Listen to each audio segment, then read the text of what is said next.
Well, Packers quarterback Aaron Rodgers making it known he didn't like the offensive output in Sunday's shutout win against the Bills. Rodgers overseeing drives that resulted in 3 field goals mixed in with some drops along the way. It was enough to make Rodgers say the offense was terrible following the game. The inevitable questions then about the state of his relationship with head coach Mike McCarthy popping up this week. But number 12 says RELAX, people. There's frustration in this business, and that's what Mike always says. Conflict is good. You gotta keep the conversation going. We got to find ways to be more efficient on offense. Although, like I said, Sunday afternoon, the numbers might have looked good, 420 yards, 50% plus on third down. The execution wasn't where it needs to be. And, I'm always going to hold myself and this offense to a higher standard. I got to play better, and we got to play better. Well, Falcons receiver Julio Jones missing practice Wednesday as he deals with hand and ankle injuries. He leads NFL in receiving yards with 502 through 4 games, but has yet to find the end zone, while rookie Calvin Ridley has 6 touchdown grabs through 4 games. But quarterback Matt Ryan says Julio is okay with it as long as the team is still scoring. He's going to find the end zone, but people are accounting for him and continuing to account for him even with the production of other guys. And so, he stays unselfish when he gets his opportunities. He makes plays. Nobody plays harder than him.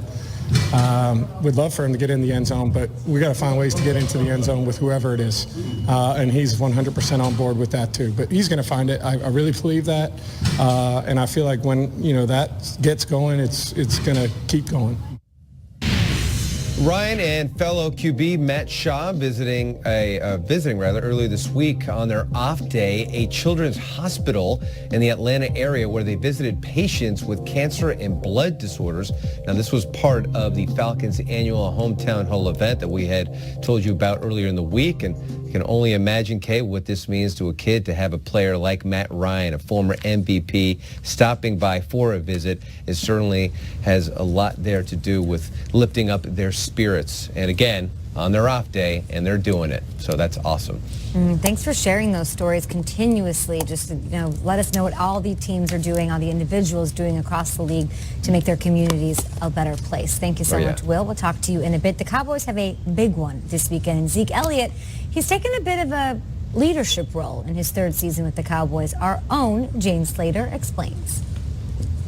Thanks, Kay. Well, after admitting that he was a little banged up on Sunday after that win over the Lions, Ezekiel Elliott was a full go in practice on Wednesday. He says you don't have a lot of time to be sore in the NFL. And you know what? He had quite a day. He had 240 scrimmage yards plus that touchdown and 25 carries. I asked him if he'd be able to continue to have that sort of workload this season, and his response to me was he's young, he's got fresh legs, and he wants the ball as much as he can get it. The other thing that we saw him shoulder besides the offense was that leadership role on Sunday. Saw something I haven't ever quite seen from Zeke ahead of that game, and that was him delivering a passionate pre-game speech to his teammates. That's something that Des Bryant or Jason Witten might have done in the past, or Sean Lee, who happened to be hurt. He says he's not typically a raw guy, but felt like that game was a turning point and he needed to step up. I will tell you, it was well received by his teammates. Kay, back to you. Great stuff from Jane Slater, as always. So this game is literally a Texas showdown. Both NFL teams from Texas going head-to-head. The question is, a fill in the blank, if you would. The outcome of this game is determined by what? It's by the play of Deshaun Watson. Last year he took the league by storm, and this year going into the season, I said that he's going to be my dark horse for the MVP. Didn't really start the season off the way that they wanted. Maybe there's a little bit of rust, him trying to knock off, but he looked good this past weekend, and he moved around well, got the ball out of his hands. Our guy, Dan Orlovsky, he tweeted during this game, he said, where's all the what's wrong with Deshaun Watson people now? And I love that tweet because there are people in the first part of the season, see, I told you. Last year, it was just an anomaly. It was an outlier for this team, that offense, for that player. They figured him out, Nate. Yeah, they figured him out. No. Supreme talent always rises to the top. And what you're going to see is the guys around him, their talent start to show up even more. DeAndre Hopkins, one of the best receivers in the game. Will Fuller, who's just fantastically fast. And when he makes plays in this offense, it's better when Deshaun Watson's at quarterback. For some reason, everybody else around him starts to make plays. So I'm looking for Deshaun Watson to step up big in those wide receivers too. I want to know who wants the spotlight. Sunday night game, Michaels and Collinsworth. I don't think the Houston Texans are on prime time all that often this year. This is a big game, and I want to see if it's going to be DeAndre Hopkins, if it's going to be Jadeveon Clowney, or if it's going to be Dak and Zeke saying, you know what?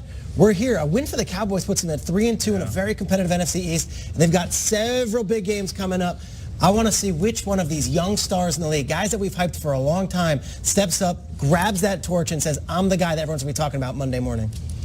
I look at the opposite. I look at the guys. Who are the guys on the Cowboys who are going to make a play not named Prescott and Elliott? We saw Zeke with a 30-something yard catch downfield. That's not sustainable. That's not what they do. That was a great moment, but they need somebody. Give me Hearns. Give me Swaim. Give me anybody other than Dak and Zeke making a big Gallup. To me, it comes down to the fact that Dak and Deshaun Watson, they're both top fives as far as most sacked quarterback is concerned. It's DeMarcus Lawrence, who leads the league in sacks, up against J.J. Watt, who leads the league in forced fumbles with 4. Watts, we were talking about Jadeveon Clowney. Watt's been pretty good. He's been great, actually, to start the season. Yeah. It's going to come down to who can hit who in this one. It's a battle of those two guys. Okay, you guys can join the Game Day Kickoff crew, though.